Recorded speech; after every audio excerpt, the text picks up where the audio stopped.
இப்போ எதுக்குங்க மருதாணி எல்லாம்? வயிற்று பிள்ளைக்காரி ஆசைப்பட்டு கேட்டுட்ட. எனக்கு கையில கோலமெல்லாம் போட தெரியாது, கொப்பி வச்சிருக்கேன், கொஞ்சம் அட்ஜஸ்ட் பண்ணிக்க.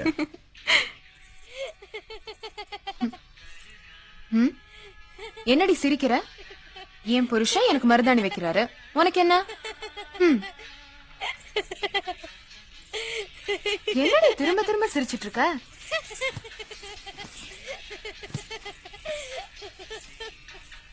அம்மா அது மருதாணியில புதினா சட்னி.